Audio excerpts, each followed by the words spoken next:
Shalom saudara sekalian, selamat pagi. Manusia itu adalah makhluk roh, beda dengan hewan, beda dengan tumbuh-tumbuhan. Selama 21 hari, hal-hal yang saya sampaikan ini adalah hal-hal yang bersifat rohani. Berita-berita dari surga yang adalah roh. Firman Tuhan ini adalah roh dan kehidupan yang akan saudara menghidupkan kita.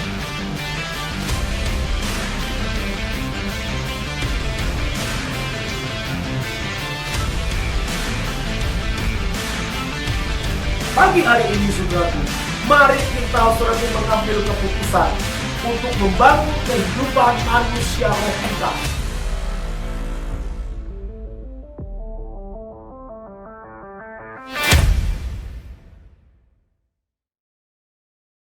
Shalom saudara jemaat Tuhan sekalian. Salam jumpa dalam kasih Tuhan di hari yang ke-16 dalam rangkaian 21 hari puasa kita secara korporat. Dan hari ini saudaraku, kita akan melanjutkan pelajaran yang ke-16 dari 21 hari prinsip membangun manusia roh kita, saudara. Are you ready? Boleh katakan sama-sama, I'm ready. Oke, saudara, langsung saja. Pagi hari ini saya mau ajak kita, saudara, untuk membuka Alkitab kita dari Kisah Rasul pasal yang kedua. Kita akan baca pertama dari ayat yang pertama sampai ayat yang keempat. Setelah itu saya mau kita lompat langsung ke Kisah Rasul 5 ayat 12 sampai 16. Kita baca dulu bagian pertama, Kisah Rasul pasal yang kedua, ayat yang pertama sampai ayat yang keempat. 2, 3. Ketika tiba hari Pentakosta, semua orang percaya berkumpul di suatu tempat. Tiba-tiba turunlah dari langit suatu bunyi seperti tiupan angin keras yang memenuhi seluruh rumah di mana mereka duduk. Dan tampaklah kepada mereka lidah-lidah seperti nyala api yang bertebaran dan hinggap pada mereka masing-masing. Maka penuhlah mereka dengan Roh Kudus, lalu mereka mulai berkata-kata dalam bahasa-bahasa lain seperti yang diberikan oleh Roh itu kepada mereka untuk mengatakannya. Nah, saudaraku, apa yang kita baca barusan adalah kisah di mana pencurahan Roh Kudus pertama kali dialami oleh gereja mula-mula atau orang-orang percaya, yaitu para rasul bersama dengan orang percaya lainnya waktu itu, saudara. Alkitab mengatakan, saudaraku, tiba-tiba ketika hari Pentakosta, waktu semua orang percaya berkumpul di satu tempat, turunlah Roh Kudus dari langit seperti suatu bunyi tiupan angin keras memenuhi seluruh rumah di mana mereka duduk. Nah, yang ingin saya, saudaraku, bagikan kepada saudara, mari kita lihat apa yang terjadi, saudaraku, setelah murid-murid alami pencurahan Roh Kudus. Karena saya mau, saudaraku, kita tidak hanya memahami pencurahan Roh Kudus, hanya sekedar membuat gereja jadi bisa berbahasa roh. Jadi sekedar, saudaraku, kita alami berkata-kata dalam bahasa roh. Bukan hanya sekedar itu, saudaraku, ketika Roh Kudus mengalir keluar termanifestasi dalam kehidupan kita atau lewat kehidupan kita orang percaya. Tapi kita mau, saudaraku, langsung lompat dulu ke Kisah Para Rasul 5. Inilah yang terjadi, saudaraku, ketika gereja alami pekerjaan roh di dalam kehidupan kita semua, saudara. Kisah Para Rasul 5 ayat yang ke-12 sampai ayat yang ke-16. Mari kita baca bersama-sama. 2, 3. Dan oleh rasul-rasul diadakan banyak tanda dan mujizat di antara orang banyak. Semua orang percaya selalu berkumpul di serambi Salomo dalam persekutuan yang erat. Orang-orang lain tidak ada yang berani menggabungkan diri kepada mereka, namun mereka sangat dihormati orang banyak. Dan makin lama, makin bertambah jumlah orang yang percaya kepada Tuhan, baik laki-laki maupun perempuan. Ayat yang ke-15.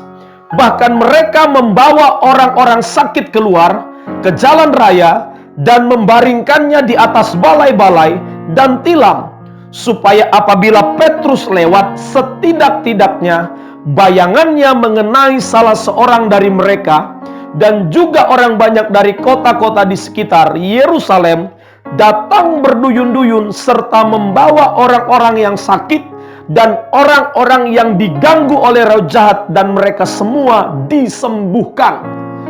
Inilah yang terjadi, saudaraku, ketika pekerjaan roh, saudaraku, terjadi dalam kehidupan orang-orang percaya waktu itu di Yerusalem. Alkitab mengatakan, saudaraku, ada banyak tanda dan mujizat yang terjadi, saudaraku. Mereka menjadi satu kumpulan orang percaya yang disukai oleh banyak orang, dan makin lama bertambahlah jumlah mereka setiap hari. Bahkan Alkitab juga, saudaraku, menuliskan mereka, saudaraku, membawa orang-orang sakit dan membaringkannya di atas balai-balai. Dan ketika Petrus lewat, saudaraku, bayangan Petrus itu bisa menyembuhkan orang sakit, saudaraku. Dan kabar ini tersiar sehingga banyak orang dari kota-kota di sekitar Yerusalem berduyun-duyun, perhatikan, berduyun-duyun membawa orang-orang yang sakit dan orang-orang yang diganggu roh jahat. Dan mereka semua, garis bawahi kata semua, bukan sebagian, tapi semua disembuhkan. Pagi ini apa yang ingin saya sampaikan kepada saudara dan para pemirsa sekalian, saudaraku, bahwa ketika kita orang percaya, saudaraku, alami pekerjaan roh, saudara, ini bukan hanya sekedar membuat kita, saudaraku, berkata-kata dalam bahasa roh, tetapi, saudaraku, lebih dari sekedar itu. Harusnya, saudaraku, kita bisa alami berbagai macam tanda, mujizat, pertolongan, terobosan dalam kehidupan kemenangan kita. Ketika, saudaraku, saya membaca ayat ini, waktu saya dulu baru pertama kali lahir, baru bertobat, ketika saya setiap terarah membaca Kisah Rasul 5 ini, bagaimana gereja mula-mula, saudaraku, alami berbagai macam mujizat yang dikerjakan oleh para rasul dan orang percaya waktu itu. Saya berpikir begini, saudara, apakah kisah ini kami baca hanya untuk sebagai sebuah sejarah bagi kami?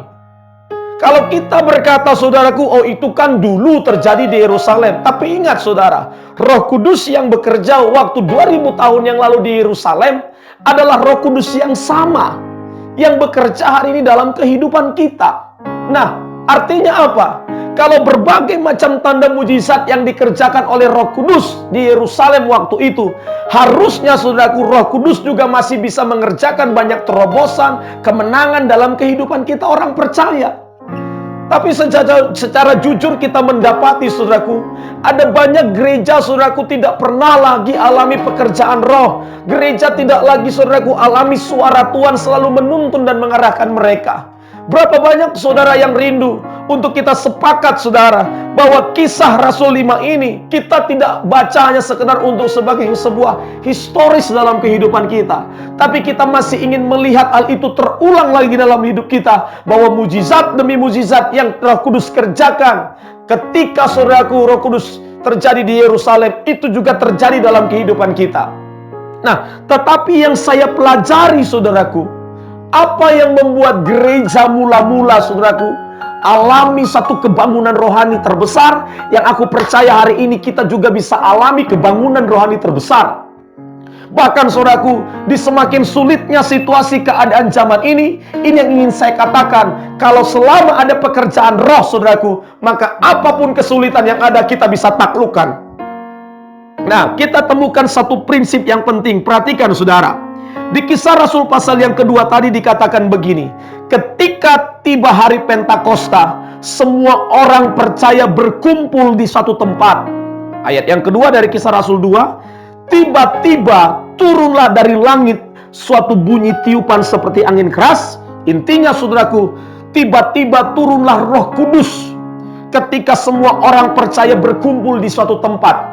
Tidak ada yang memberitahu kapan Roh Kudus tercurah, kapan Roh Kudus, saudaraku, melawat orang-orang percaya waktu itu. Tetapi yang terjadi adalah tiba-tiba. Nah, saya ingin, saudaraku, kita memahami bahwa apa yang tiba-tiba di sini ini bukan terjadi tanpa satu persiapan. Ketika Roh Kudus tiba-tiba tercurah, saudaraku, yang tiba-tiba ini terjadi karena sudah ada persiapan sebelumnya. Kita lihat, saudara. Ayat yang pertama, ketika tiba hari Pentakosta, semua orang percaya berkumpul di suatu tempat. Nah, kira-kira ngapain mereka berkumpul sebelumnya, saudara? Karena yang berkumpul inilah yang menjadi persiapan. Nah, mari kita mundur satu pasal, saudara, ya. Kisah Rasul 1 ayat 12 sampai 14, supaya kita bisa menemukan prinsip yang harus kita kerjakan untuk sekali lagi kita melihat kemuliaannya, saudaraku, tercurah atas gereja hari ini, saudara. Kisah Rasul 1 ayat 12 sampai 14 mengatakan, perhatikan, maka kembalilah rasul-rasul ke Yerusalem dari bukit yang disebut Bukit Zaitun, yang hanya seperjalanan sabat jauhnya dari Yerusalem. Perhatikan, semua mereka setelah mereka tiba di kota, naiklah mereka ke ruang atas tempat mereka menumpang. Mereka itu ialah Petrus dan Yohanes, Yakobus dan Andreas, Filipus dan Thomas, Bartolomeus dan Matius, Yakobus bin Alfeus dan Simon orang Zelot, dan Yudas bin Yakobus. Ini dia ayat 14, perhatikan. Mereka semua, katakan semua, katakan lebih keras lagi, semua. Mereka semua bertekun dengan sehati dalam doa bersama-sama dengan beberapa perempuan serta Maria ibu Yesus dan dengan saudara-saudara Yesus. Perhatikan, apa yang tiba-tiba yang kita baca di Kisah Rasul 2 tadi, ternyata saudaraku sudah ada persiapan sebelumnya yang dilakukan oleh murid-murid. Apa persiapannya? Di sini kita menemukan mereka semua, tidak ada yang terkecuali. Kira-kira 120 orang percaya waktu itu. Mereka semuanya, saudaraku, tua, muda, pria, wanita, bertekun. Katakan sama-sama, bertekun dengan sehati dalam doa. Oh, berapa banyak dari antara saudara-saudara ingin melihat Tuhan sekali lagi turun melawat kehidupan kita sebagai gereja Tuhan. Apa yang harus kita lakukan, saudaraku? Prinsipnya belum berubah. Tuhan belum mengubah polanya. Yang Tuhan ingin, saudaraku, untuk kita alami ketekunan di dalam doa. Jadi apa yang tiba-tiba ini, saudaraku, karena sudah dipersiapkan. Apa persiapannya? Sederhana. Orang-orang percaya bertekun di dalam doa. Hari ini, saudaraku, saya rindu, saudaraku, roh doa itu kembali tercurah dalam kehidupan kita. Tidak banyak pilihan lagi, saudaraku, untuk kita bisa alami kemenangan demi kemenangan. Ketika semua orang alami goncangan, saudaraku. Tapi ini yang saya ingin katakan, kalau engkau selalu memiliki roh doa, saudaraku, ketekunanmu di dalam doa akan mengangkat engkau naik terbang tinggi, mengatasi semua pergumulan persoalan yang ada. Diajaknya engkau terbang tinggi, ditaruhnya engkau di bawah kepak sayapnya, sehingga pergumulan persoalan ada di bawahmu, dan engkau naik mengatasi semuanya itu. Karena apa, saudaraku? Orang yang berdoa, orang, saudaraku, yang bertekun di dalam doa selalu akan bisa alami kemuliaan Tuhan. Nah, murid-murid, saudaraku, bertekun di dalam doa. Dan ini nggak mudah, saudara. Sebab apa? Mereka hanya punya modal, saudaraku, dengan sebuah janji. Kita tahu bersama, saudaraku, kalau saudara baca di 1 Korintus pasal yang ke-15 ayat yang ke-6, ketika Yesus berkata kepada orang percaya di situ, Yesus berkata, janganlah tinggalkan Yerusalem, tunggulah janji Bapa, dan disaksikan oleh 500 pasang mata. Artinya ada kurang lebih 500 orang yang melihat Yesus naik terangkat ke surga, yang dimana, saudaraku, sebelum dia naik terangkat ke surga, Yesus melepaskan sebuah perintah yang sifatnya sebuah janji. Jangan tinggalkan Yerusalem. Ya, berapa orang yang mendengar kata-kata itu? Ada 500 orang, saudara. Tetapi kalau saudara membaca di ayat yang ke-15-nya dari Kisah Rasul pasal yang pertama, saudaraku, Alkitab mengatakan, saudaraku, hanya ada sekitar 120 orang percaya yang menunggu janji Bapa. Berarti kemana 380 lainnya, saudaraku? Mereka meragukan janji Bapa, saudara. Hanya 120 orang percaya yang memilih dan mengambil keputusan untuk percaya. Percaya akan apa? Adanya satu kebangunan rohani yang besar, walaupun mereka belum tahu wujudnya seperti apa, bentuknya seperti apa. Tapi mereka memilih, saudaraku, percaya dengan iman. Karena Yesus yang berkata, jangan tinggalkan Yerusalem, tunggulah janji Bapa. Wow, saudaraku, memang tidak mudah untuk kita bisa bertekun menunggu janji Tuhan. Kita tidak mudah, saudaraku, bertekun untuk melihat penggenapan Tuhan. Hari-hari ini banyak orang, saudaraku, yang mau pingin instan. Dia mau, saudaraku, hari ini dia doa, besok doanya dijawab Tuhan. Tetapi ini yang ingin saya katakan kepadamu, teruslah bertekun di dalam doa, teruslah bertekun di dalam penyembahan, teruslah jaga kepercayaanmu. Kita tidak perlu tanya Tuhan, kapan Tuhan penggenapannya akan terjadi. Engkau tidak dipanggil, saudaraku, untuk tahu kapan waktunya. Engkau hanya dipanggil untuk belajar taat menjalani perjalanan imanmu, saudara. Sehingga Alkitab mengatakan, saudaraku, 120 orang percaya inilah yang mendapat anugerah alami pencurahan Roh Kudus. Tapi saya mau saudara membayangkan, coba bayangkan, ketika mereka, saudaraku, mendengar janji Bapak Ibu dari bukit yang disebut Zaitun. Kemudian, saudaraku, berkumpul mereka 120 orang percaya, 380 memilih pulang. Dan mungkin pulang dengan kecewa. Kenapa? Karena Yesus yang mereka harap-harapkan menjadi raja secara fisik atas Israel, naik ke surga. 380 orang ini, saudaraku, memilih untuk tidak mau menunggu bersama 120 orang percaya. Mungkin 380 orang ini berkata, ya sudahlah, kami. Mereka, saudaraku, memiliki keyakinan yang berbeda. Tetapi 120 orang percaya ini menguatkan keyakinan yang enggak. Yesus walaupun dia naik ke surga, pasti dia tidak akan membiarkan kami yatim piatu. Karena dia sudah berjanji, aku akan memberikan kepadamu penolong. Saudaraku, mereka, saudaraku, memang tidak sebanyak yang 380 orang itu. Ini yang saya tahu, saudaraku. Walaupun mungkin gak banyak orang yang percaya akan janji Tuhan, tetapi engkau yang memilih untuk tetap percaya dan bertekun di dalam doa, engkau tidak akan mungkin dikecewakan. Ketika hari pertama mereka berdoa bersehati bertekun di Yerusalem, ketika besok berganti hari, mereka bertanya, gak ada terjadi apa-apa. Saya yakin mereka ini saling menguatkan. Karena Alkitab mencatat, saudaraku, tidak ada dari antara mereka pun yang berkurang. Ketika 120 orang percaya sudah tersaring, tepat, saudaraku, ketika pada hari Pentakosta, 120 orang percaya ini juga yang mengalami, saudaraku, pencurahan Roh Kudus. Maukah saudara hari ini memilih untuk saudara tetap memegang apa yang saudara yakini akan janji Tuhan? Walaupun secara fakta lahiriah, mungkin saudara berkata, masihkah bisa kami melihat gereja alami pemulihan? Karena bicara gereja bukan gedung, tapi engkau dan saya, saudaraku.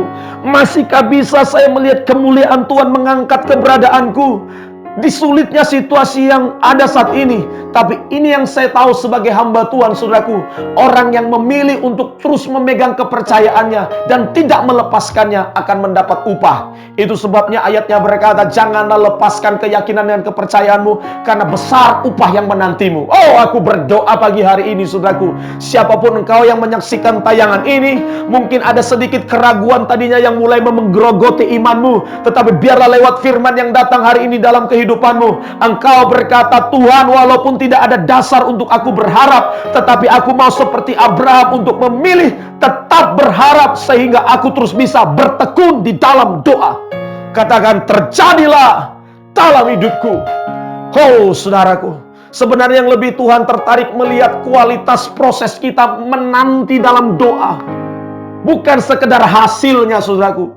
Tapi kenikmatan seorang bapa adalah melihat proses demi proses yang anaknya lakukan. Karena di dalam penantianmu itu, di dalam doa ini, sebenarnya otot-otot rohanimu ini sedang dibentuk menjadi perkasa. Sayap-sayap bulu-bulu rohanimu dibuatnya semakin kuat dan lebat supaya kau bisa terbang tinggi. Itu sebabnya penantian kita bukan penantian yang kosong. Penantian kita karena kita punya dasar, sebab Dia yang sudah berjanji dan berfirman. Oh, kalau presiden yang berjanji, saya mungkin, saudaraku, bisa lemah karena manusia yang berjanji bisa saja tidak digenapi. Tetapi yang memberi janji kepada kita adalah Tuhan. Tuhan sendiri yang berkata, rancanganku bukanlah rancangan kecelakaan, tapi rancangan hari depan yang akan aku berikan kepadamu. Aku menyertai kamu sampai kepada kesudahan zaman. Siapa yang memberikan janji ini? Allah, pemilik langit semesta alam ini. Ketika engkau, saudaraku, memilih untuk terus percaya, untuk terus memegang keyakinanmu, maka Allah akan memperhitungkan ini sebagai sebuah kebenaran. Katakan bersama-sama dengan saya, aku memilih. Katakan dengan kuat, aku memilih untuk terus percaya, walaupun tidak ada dasar untuk aku berharap, namun aku berharap juga. Katakan sama-sama, amin. Amin, saudara.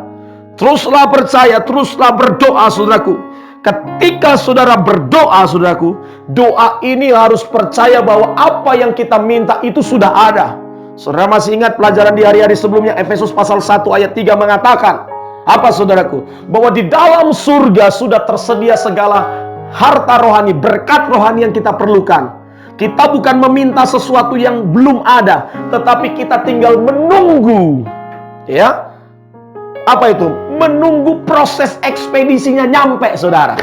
Coba saya mau saudara baca satu pelajaran yang Yesus ajarkan sendiri bicara tentang doa. Markus pasal yang ke-11 ayat yang ke-22 sampai ayat yang ke-24. Markus pasal yang ke-11 ayat yang ke-22 sampai 24. Perhatikan. Yesus menjawab mereka, "Percayalah kepada Allah.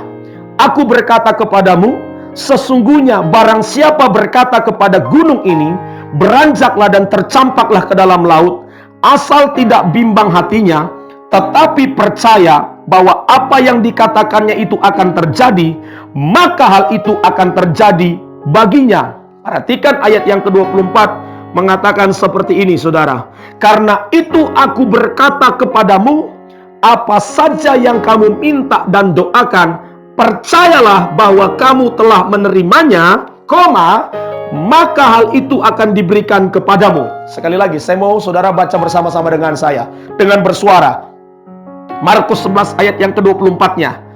2, 3. "Karena itu aku berkata kepadamu, apa saja yang kamu minta." Saudara mau minta apa hari ini? Ya, saudara mau berdoa apa hari ini? Nah, kata minta di sini lebih tepatnya dari terjemahan aslinya adalah apapun yang kamu klaim. Oke? Dan doakan, percayalah bahwa kamu telah menerimanya, maka hal itu akan diberikan kepadamu. Perhatikan, pagi ini ada satu prinsip doa kembali yang saya ingin saudara pahami.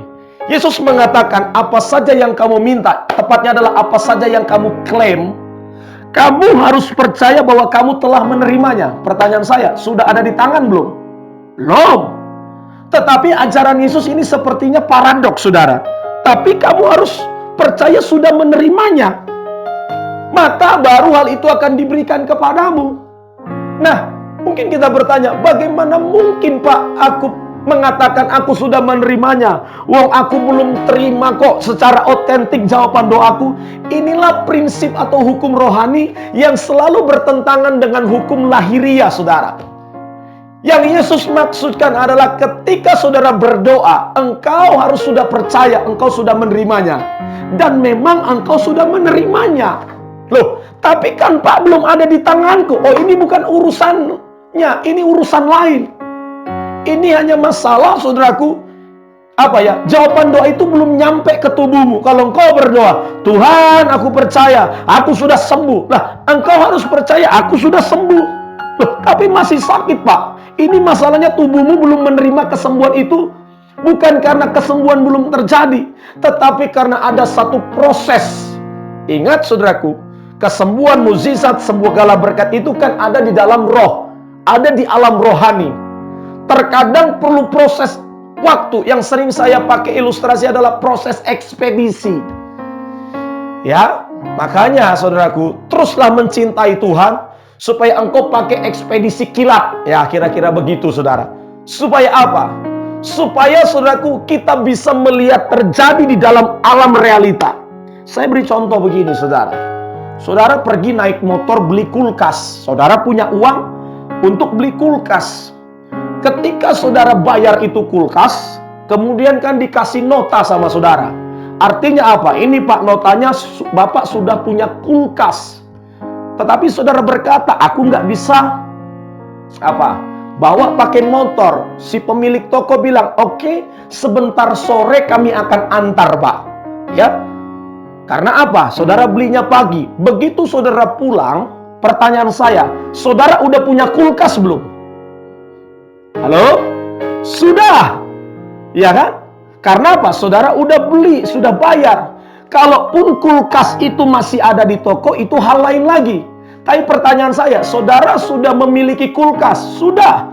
Saudara adalah pemilik dari sebuah kulkas. Nah, ketika saudara pulang, ya, saudara berkata kepada istrimu, katakanlah kau suami yang beli kulkas ini. Kau berkata, "Ma, kita sudah punya kulkas." Tapi pertanyaan saya, engkau bawa kulkasnya nggak? Belum. Karena nggak bisa saudara bawa pakai motor. Istrimu tanya, mana kulkasnya kita Pak? Nah, yang saudara tunjukkan apa? Nih notanya. Oh iya, kulkasnya 8.500.000 satu unit kulkas. Istrimu percaya nggak bahwa saudara sudah punya kulkas? Percaya. Mana buktinya? Ini buktinya. Yang saudara tunjukin kulkas atau kertas? Kertas. Tapi saudara udah punya kulkas belum? Sudah. Saudara akan tunggu karena janji si pemilik toko kan sore. Begitu sore saudaraku, kulkas itu belum datang. Pertanyaan saya, saudara tetap pemilik sebuah kulkas belum? Ya, saudara pemilik. Saudara nanya, telepon, loh Pak, katanya sore, kok kulkasnya belum datang? Si pemilik toko bilang, oh iya Pak, tadi tiba-tiba ban mobil kami ini bocor, pecah. Jadi kami mau tambal, tapi ini toko sudah mau tutup. Jadi besok pagi ya Pak, paling lambat. Nah, gara-gara saudaraku kulkas itu tertunda datangnya, apakah engkau jadi apa? Jadi batal memiliki kulkas? Enggak juga. Ini hanya masalah ekspedisi. Itulah yang Yesus maksudkan kalau engkau adalah seorang anak dari Bapa surgawi. Yesus berkata, apa saja yang kamu minta dan doakan, percayalah bahwa kamu telah menerimanya. Nah, apa bukti bahwa kita sudah memiliki semua janji Tuhan? Ada notanya, saudara. Apa notanya? Ini firman Tuhan, ini notanya, saudara. Ada nota tertulis dengan mengatakan, oleh bilur-bilurku kamu sudah disembuhkan. Di nota itu juga tertulis, saudaraku, segala hal yang kau perlukan aku akan cukupkan. Di nota itu dituliskan, aku adalah Immanuel, aku adalah Allah El Shaddai, aku adalah Yehovah Jireh yang mencukupi, menyediakan segala keperluanmu. Sudah ada nota tertulis dari surga. Dan kalau itu belum terjadi, ini bukan berarti engkau tidak memilikinya. Ini masalah proses ekspedisi yang masih saudaraku tertunda. Itu sebabnya saudaraku, teruslah percaya, teruslah yang mencintai Tuhan. Alkitab mengatakan, maka hal itu akan diberikan kepadamu. Wow, katakan wow. Tidak pada tempatnya lagi hari ini kita terus meragukan janji Tuhan. Walaupun saudara berkata, tapi Pak, bagaimana aku bisa yakin dan percaya? Karena tidak ada tanda-tanda sedikit pun secara lahir menunjukkan janji Tuhan itu digenapi. Saudaraku, engkau tidak boleh memakai perkara-perkara lahiriah sebagai ukuran dan parameter, saudaraku, untuk janji Tuhan digenapi. Terus apa ukurannya Pak? Apa jaminannya? Jaminannya adalah firman. Kalau firman sudah berkata A, titik, engkau harus percaya itu, saudara. Itu sebabnya apapun dasar pertimbangan kita haruslah firman. Alkitab mencatat, saudaraku, Abraham tidak punya dasar lagi untuk berharap. Maksudnya apa tidak punya dasar untuk berharap? Secara lahiriah, Abraham memang tidak punya lagi dasar untuk berharap. Karena bagaimana mungkin seorang nenek-nenek, saudaraku, bisa melahirkan? Tetapi Alkitab mengatakan Abraham berharap juga. Kenapa Abraham tetap berharap? Ini yang saya tahu. Karena Abraham sudah mendengarkan janji itu dari mulut Allah sendiri.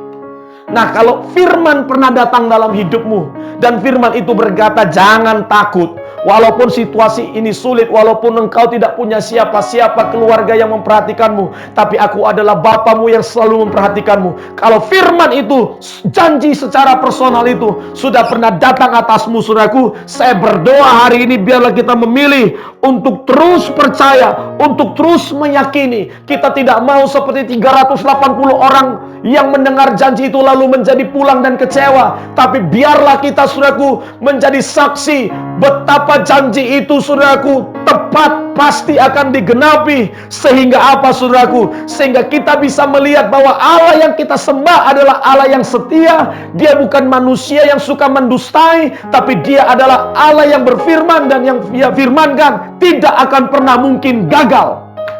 Katakan, terjadilah dalam hidupku.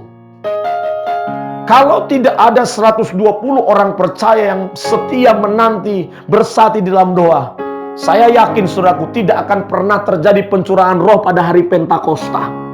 Dan tidak akan pernah ada gereja, saudara. Tapi, saudaraku, kebangunan rohani itu dipersiapkan oleh 120 orang percaya yang menutup telinganya akan fakta-fakta dunia, yang menutup matanya, saudaraku, dengan fakta-fakta lahiriah. Mereka hanya memfokuskan keyakinan dan kepercayaannya kepada Allah yang berjanji, Allah yang berfirman dengan berkata sebelum naik ke surga, tunggulah janji Bapa di Yerusalem, jangan pernah tinggalkan Yerusalem. Dan, saudaraku, keyakinan mereka, ketekunan mereka, saudaraku, diganjar oleh Tuhan dengan apa? Pencurahan roh.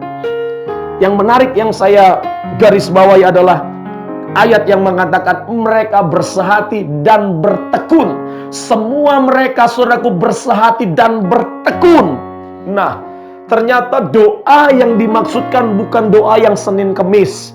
Doa yang dimaksudkan bukan doa yang on off, tapi doa yang akan membangkitkan satu kebangunan rohani terbesar, saudaraku, adalah doa yang dilakukan dengan ketekunan. Nah, masalahnya kegagalan banyak orang, saudaraku, adalah gagal untuk bertekun.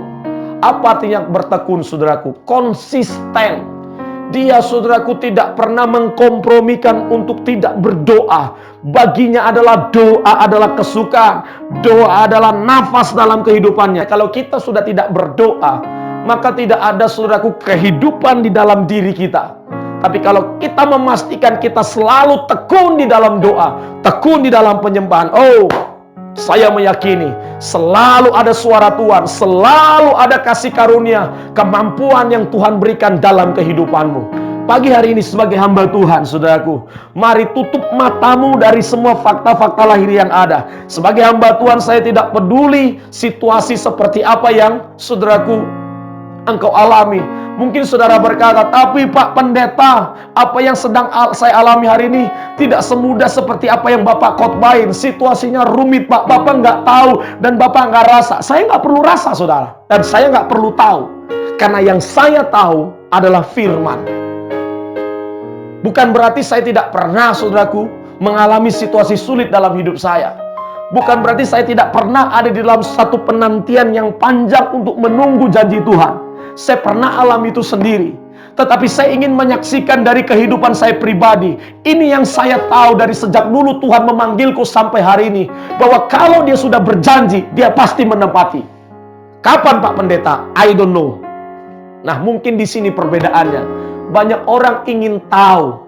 Kapan Tuhan? Kapan Tuhan? Tetapi saudaraku, kalau engkau terus mau mencari tahu kapan, engkau akan bisa kecewa. Engkau tidak dipanggil untuk tahu kapan. Engkau hanya dipanggil untuk belajar taat. Katakan amin. Taat. Kalau semakin saudara taat, memberi diri dibentuk Tuhan, setia mencintai Tuhan, maka semakin cepatlah perjalanan kita nyampe pada penggenapan itu. Ketika orang Israel, saudaraku, tidak taati padang gurun, apa yang terjadi? 40 tahun mereka berputar-putar di padang gurun, saudaraku. Saya mau tanya, apakah angka 40 tahun itu dari Allah? Bukan. Orang Israel sendiri yang membuat mereka jadi lama. 40 tahun itu adalah karena kebebalan, kekerasan hati, tegar tengkuknya bangsa ini. Tapi seandainya, saudaraku, mereka adalah orang-orang yang taat, terus taat mendengar suara Allah, tidak perlu 40 tahun. Ini yang saya katakan, saudaraku. Ketika engkau belajar taat mendengar suara Tuhan, maka semakin cepat proses ekspedisi penggenapan janji doa-doamu, saudara. Oh, haleluya. Come on, angkat tanganmu sebentar pagi hari ini. Aku berdoa pagi hari ini, biarlah roh ketaatan, roh ketekunan menjadi bagian milik setiap saudara. Memang, saudaraku, ada effort yang harus kita kerjakan, ada kesetiaan yang harus kita tunjukkan, ya, tapi ketekunan, saudaraku, tidak bisa tidak. Inilah jalan satu-satunya untuk kita bisa melihat penggenapan dari semua jawaban doa kita. Teruslah bertekun memegang janji Tuhan, teruslah bertekun menyembah Tuhan, teruslah bertekun berdoa, dan teruslah bertekun untuk mendeklarasikan, memperkatakan semua apa yang kau yakini yang ada di dalam hatimu. Maka satu saat nanti, apa yang kau pegang dengan setia, apa yang kau jaga dengan penuh ketekunan, pasti akan digenapi. Katakan, terjadilah dalam hidupku. Koralama kata kaya syeker ala blasya. Semua roh kekecewaan aku dorong desak keluar. Tidak boleh ada menggerogoti hati kami. Kami terus memilih untuk percaya akan janji Tuhan pasti digenapi. Katakan pasti. Ikuti saya, katakan pasti. Terjadilah di dalam nama Tuhan Yesus. Oh, katakan amin. Puji nama Tuhan, saudara. Di dalam doa tadi saya merasa bahwa ada beberapa di antara kita pernah mengalami kekecewaan karena berpikir, oh Allah ini pilih kasih, yang lain sudah dijawab doanya kok aku belum. Ini yang ingin saya katakan, jangan pernah mau menerima dusta iblis itu, saudara. Allah sangat mengasihi kita. Itu sebabnya pastikan hidup saudara terus berjalan dalam keakuratan, roh yang menyala-nyala, terus mencintai Tuhan, maka proses ekspedisi penggenapan doa saudara akan semakin cepat. Puji nama Tuhan. Kita akan ketemu besok, saudaraku, di pelajaran berikutnya yang lebih luar biasa lagi. Doa saya pagi hari ini, saudara terus menjalani hidup saudara dengan penuh sukacita, dengan penuh kepercayaan. Sampai jumpa esok hari. Tuhan Yesus memberkati. Shalom.